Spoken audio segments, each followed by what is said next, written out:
สวัสดีครับวันนี้ผมจะพามาซ่อมเตารีดของยี่ห้อทีฟาวนะครับอาการที่ลูกค้าแจ้งนะครับน้ำหยดหน้าเครื่องนะครับหน้าเตาไม่ร้อนนะครับเดี๋ยวยังไงผมพาเปิดเครื่องเพื่อเทสเครื่องดูก่อนนะครับ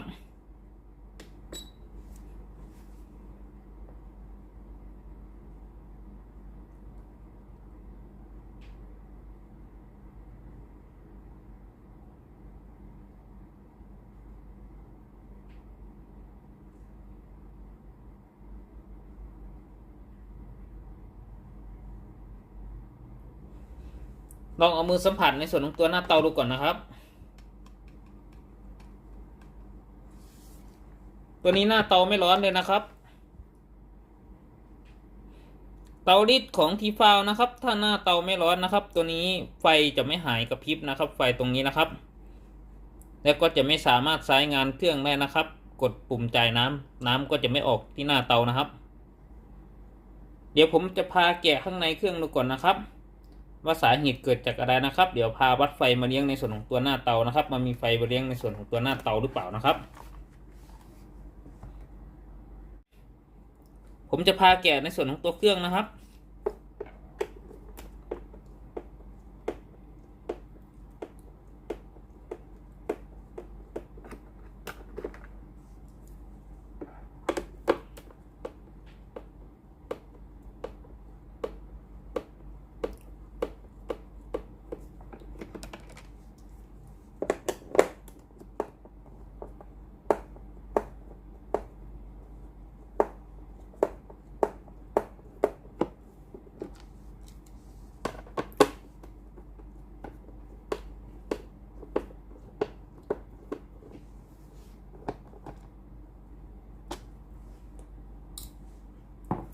นำโครงด่างออกก่อนนะครับตัวแรกนะครับคือแผงควบคุมดักนะครับทำหน้าที่ควบคุมการทำงานทุกอย่างเลยนะครับของตัวเครื่องไม่ว่าจะเป็นการจ่ายไฟออกจากตัวบอร์ดควบคุมโปรแกรมต่างๆข้างในเครื่องนะครับควบคุมการทำงานของปั๊มน้ำควบคุมการทำงานของฮีตเตอร์หน้าเตาด้วยนะครับตัวที่สองนะครับก็คือในส่วนของตัวปั๊มน้ำนะครับปั๊มน้ำมีหน้าที่สูบน้ำจากแทงน้ำมาหยดที่หน้าเตาฮีตเตอร์นะครับหน้าที่ของปั๊มนะครับมีเท่านี้นะครับ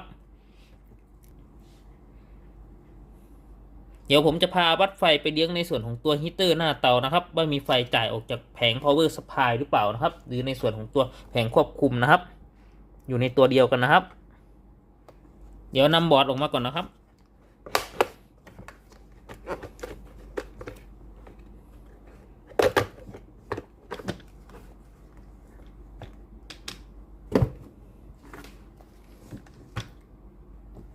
ให้ทำการตั้งมิเตอร์นะครับ250 โวลต์ VAC นะครับตรงนี้นะครับไฟที่จ่ายไปเลี้ยงในส่วนของตัวฮีตเตอร์หน้าเตานะครับก็คือสาย2 เส้นนี้นะครับสีน้ำเงินแล้วก็สีน้ำตาลเข้มนะครับทำการวัด2 ขานะครับเดี๋ยวทำการกดเปิดเครื่องนะครับสังเกตเข็มมิเตอร์นะครับตัวนี้เข็มมิเตอร์ขึ้นนะครับก็แสดงว่ามีไฟจ่ายไปเลี้ยงในส่วนของตัวซุดฮีตเตอร์หน้าเตาเนี่ยนะครับแต่ซุดฮีตเตอร์หน้าเตาไม่ร้อนนะครับเดี๋ยวผมจะพาแกะดูฮีตเตอร์หน้าเตาขาดหรือเปล่าหรือในส่วนของตัวโทโมฟิลที่หน้าเตาขาดหรือเปล่านะครับทำไมฮีตเตอร์ถึงไม่ร้อนนะครับเดี๋ยวแกะดูฝั่งหน้าเตาครับ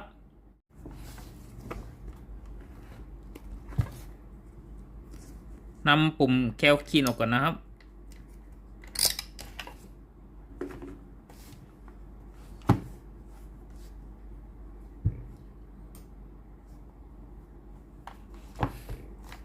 นำโครงบนออกก่อนนะครับ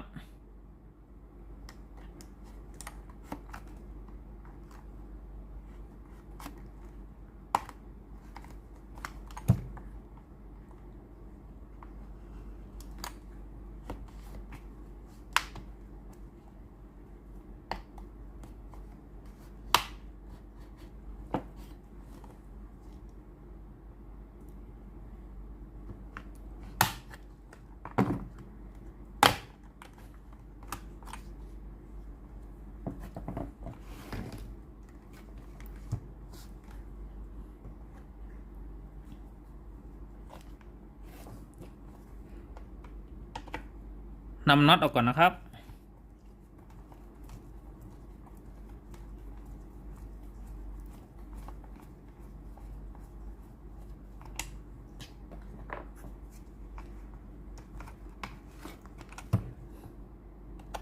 แล้วด้านหน้าอีกตัวหนึ่งนะครับ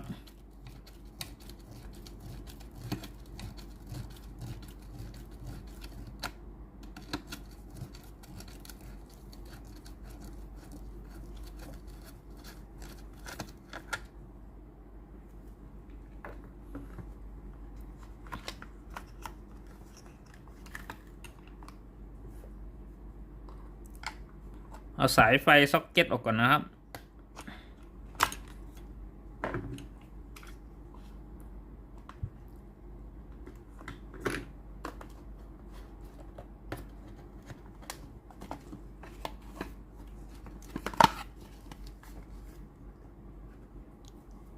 ทำการขันน็อตใต้เครื่องนะครับ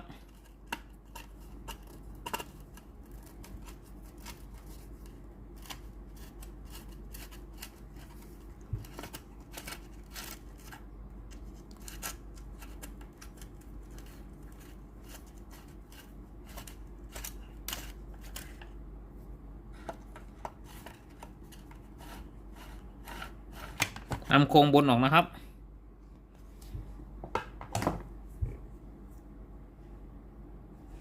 สภาพด้านในนะครับ หัวน็อตเป็นสนิมหมดเลยนะครับตรงโครงขาฮีตเตอร์นะครับเข้าสนิมหมดเลยนะครับสภาพอย่างนี้ไม่น่าร้อนนะครับถ้าสายงานไปอีกไฟน่าจะหลุดแน่นอนครับตัวสุดโครงนี้น่าจะถอดไม่ออกเลยนะครับแล้วก็ในส่วนของตัวโทโมฟิลหรือในส่วนของตัวสายที่มาที่ขาฮีตเตอร์นะครับน่าจะใช้งานไม่ได้นะครับตัวฮีตเตอร์ขึ้นในส่วนของตัวขี้เกลือหมดเลยนะครับเดี๋ยวไงผมก็จะพาเปลี่ยนยกชุดเลยนะครับ ในส่วนของตัวหน้าเตาและโครงตรงนี้นะครับ ที่มาพร้อมกับสายท่อน้ำนะครับน่าจะเปลี่ยนทั้งชุดนะครับดังนั้นคงไปต่อไม่ไหวแล้วครับเดี๋ยวก่อนทำการเปลี่ยน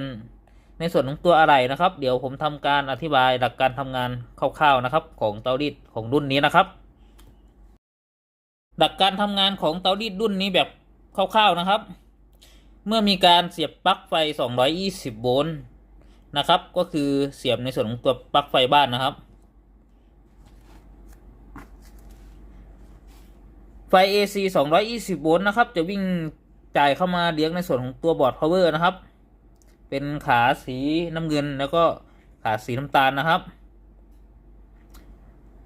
ในส่วนของตัวสายสีน้ำเงินนะครับจะจ้ำอยู่กับสายสีน้ำเงินฝั่งนี้นะครับแล้วก็จะวิ่งตามสายท่อน้ำนะครับสายท่อน้ำมาเลี้ยงในส่วนของตัวหน้าเตานะครับก็คือในฝั่งนี้นะครับวิ่งมาตามเส้นนี้เลยนะครับเข้ามาเลี้ยงในส่วนของตัวฮีตเตอร์นะครับคือฮีตเตอร์ตัวนี้นะครับที่หน้าเตา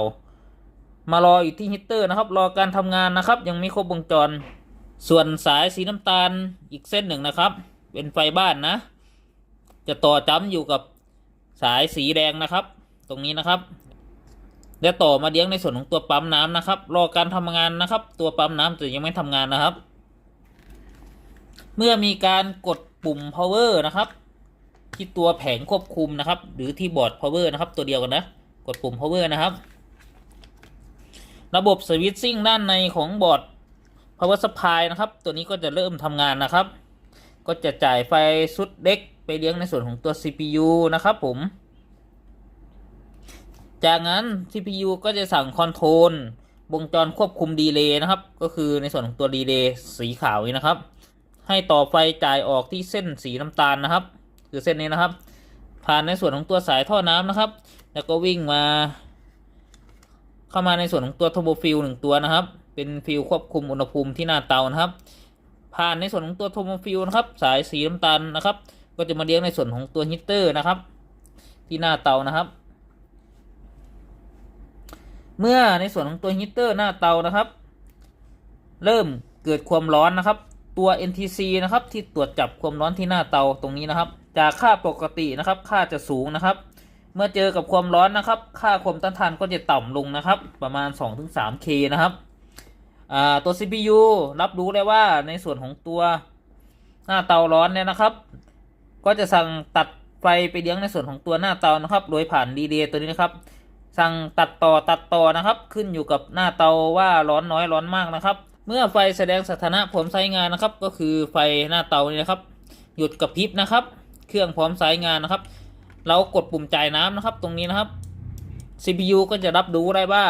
มีการกดปุ่มจ่ายน้ำแล้วผ่านทางสายเส้นสีดำนะครับด้านในนะครับเป็นซ็อกเก็ตเส้นสีดำนะป้อนกลับมายังตัว CPU นะครับและ CPU ก็จะสั่งวงจรควบคุมในส่วนของตัวปั๊มน้ำนะครับจ่ายไฟต่อไปเลี้ยงในส่วนของตัวปั๊มน้ำเมื่อปั๊มน้ำนะครับมีไฟ220โวลต์ VAC มาเลี้ยงนะครับปั๊มน้ำก็จะทำหน้าที่สูบน้ำจากแทงน้ำนะครับผ่านทางสายยางท่อนี้นะครับแล้วก็ผ่านในส่วนของตัวปั๊มน้ำนะครับไปตามท่อสายยางนะครับผ่านมาในส่วนของตัวหน้าเตานะครับท่อยางนะครับแล้วเข้ามาหยดที่หน้าเตานะครับเจอความร้อนที่หน้าเตานะครับเกิดเป็นไอน้ำนะครับตัวนี้เป็นเตารีดปั๊มธรรมดานะครับสายหลักการก็คือสายน้ำหยดลงที่แผ่นความร้อนเมื่อน้ำเจอกับความร้อนที่หน้าเตาก็จะเกิดเป็นไอน้ำนะครับหลักการทำงานคร่าวๆของวงจรมีแค่นี้นะครับเดี๋ยวยังไงผมจะพาเปลี่ยนในส่วนของตัวสุดโครงและสุดหน้าเตารวมทั้งบอร์ดเลยนะครับเข้าไปในวงจรเพราะว่าในส่วนนี้มันไม่สามารถแกะหรือขันในส่วนของตัวน็อตได้เลยนะครับสนิมกินหมดแล้วครับสภาพเดี๋ยวเรามาเปลี่ยนในส่วนของตัวอะไหล่เข้าไปในวงจรกันครับเดี๋ยวผมจะพาเปลี่ยนในส่วนของตัวอะไหล่นะครับชุดโครงของเครื่องนะครับตัวนี้เก็บไปก่อนนะครับตัวนี้หน้าเตาตัวใหม่นะครับสั่งมาจากบริษัทนะครับตรงนี้เป็นตัวโครงท้ายนะครับ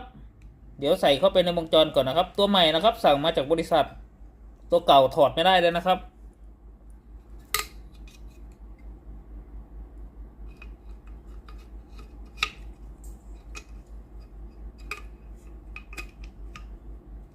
ทำการขันน็อตนะครับ2ตัวนะครับ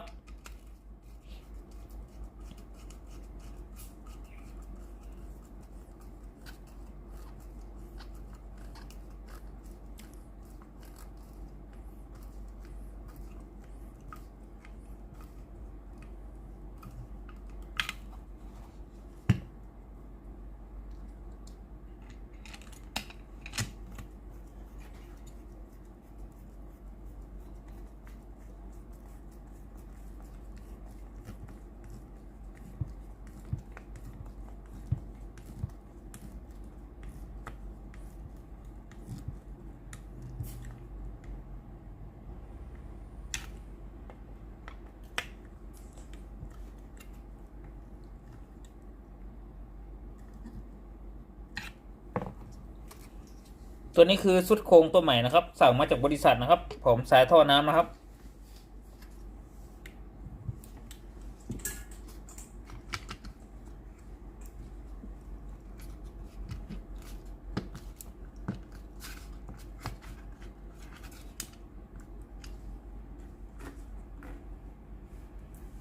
ทำการยึดน็อต3ตัวนะครับ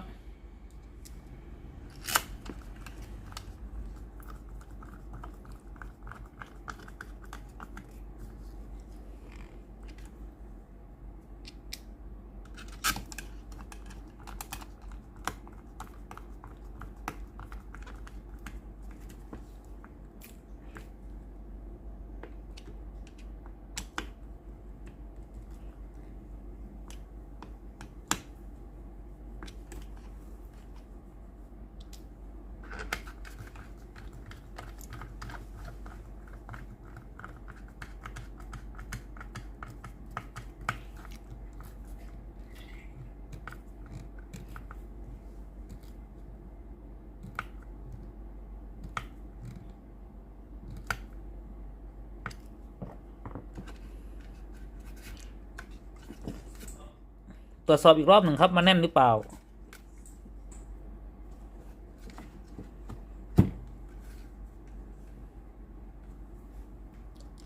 ใส่ในส่วนของตัวโครงมือจับนะครับสายตัวเดิมนะครับ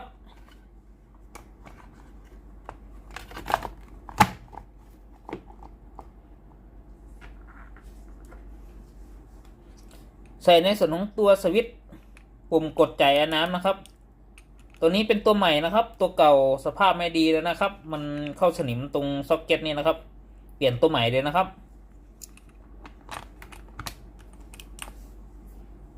ทำการขันน็อตนะครับ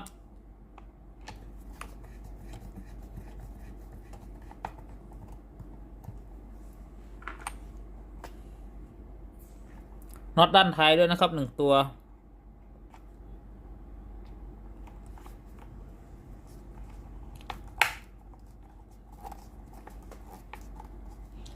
ตัวน็อตนี้นะครับเราจะเปลี่ยนออก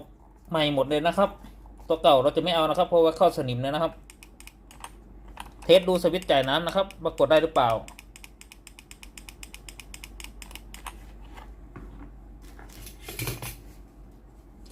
ใส่ในส่วนของตัวโครงบนนะครับตัวเดิมนะครับ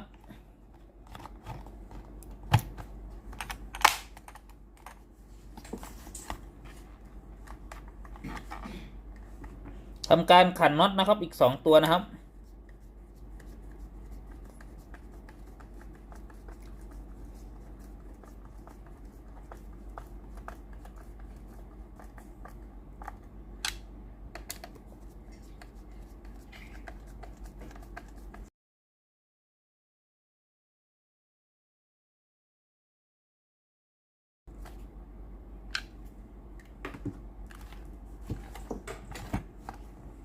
เราประกอบในส่วนของตัวซุดหน้าเตาเสร็จเรียบร้อยแล้วนะครับเราจะมาประกอบในส่วนของตัวฝั่งตัวเครื่องนะครับเราจะมาถอดฝั่งตัวเครื่องนะครับ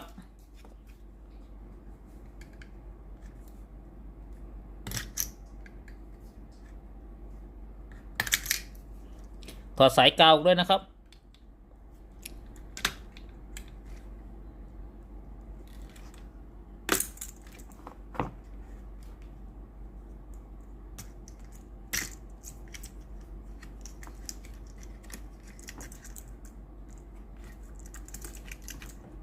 ตรงนี้มีตัวล็อกนะครับ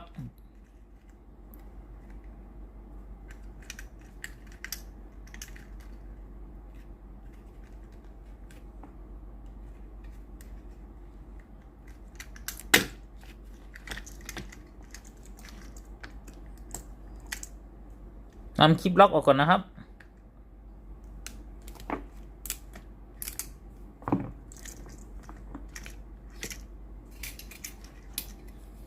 นำสายท่อน้ำออกก่อนนะครับตัวนี้เสียเลยนะครับสายมีดกรีดออกเลยนะครับ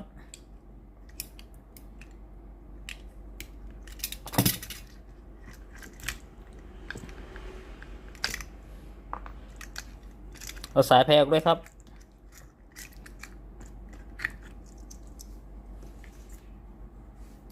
นำสายตัวใหม่ใส่เข้าไปในวงจรนะครับใส่ตัวล็อกก่อนนะครับ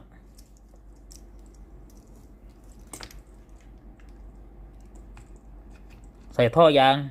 ก่อนนะครับ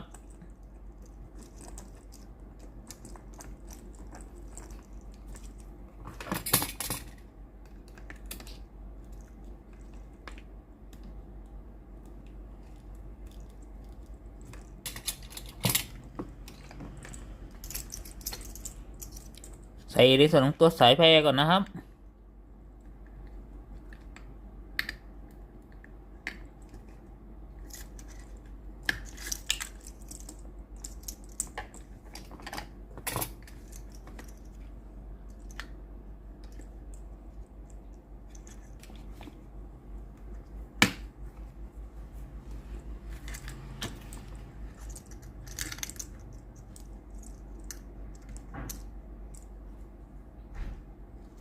ใส่สายไฟก่อนนะครับ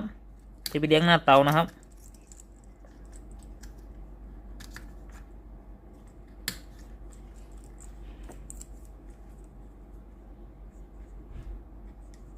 ใส่ในส่วนตัวสายกาวนะครับ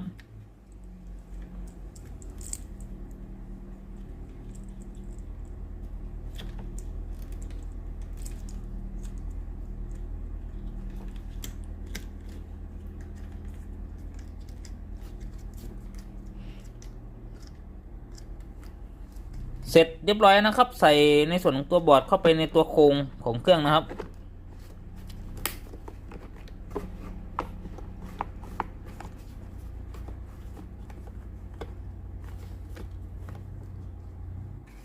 ทำการประกอบในส่วนของตัวโครงล่างให้เรียบร้อยนะครับ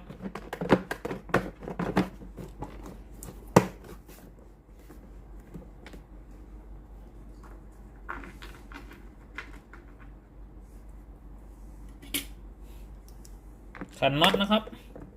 ให้เรียบร้อย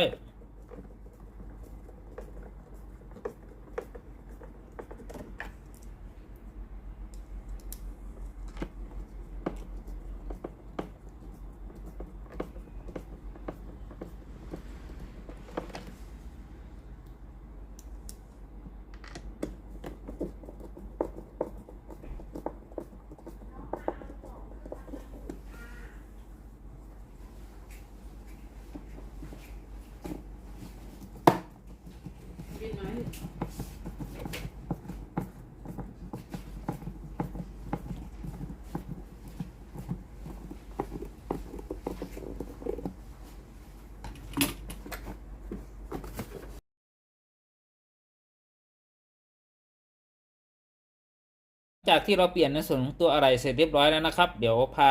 ลองเครื่องดูอีกรอบหนึ่งนะครับกดปุ่มเปิดเครื่องนะครับ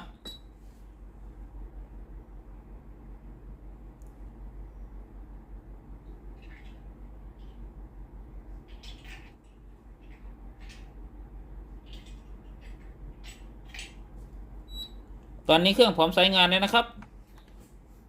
หน้าเตาร้อนเนี่ยนะครับเดี๋ยวผมกดปุ่มจ่ายน้ำนะครับ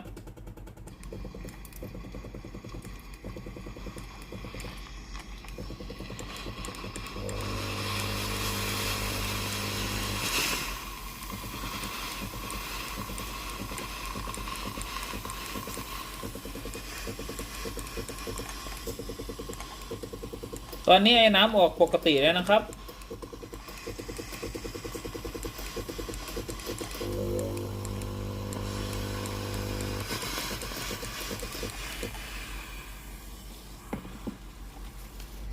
สรุปอาการเสียของเตารีดยี่ห้อทีฟาวนะครับอาการไอ้น้ำไม่ออกนะครับ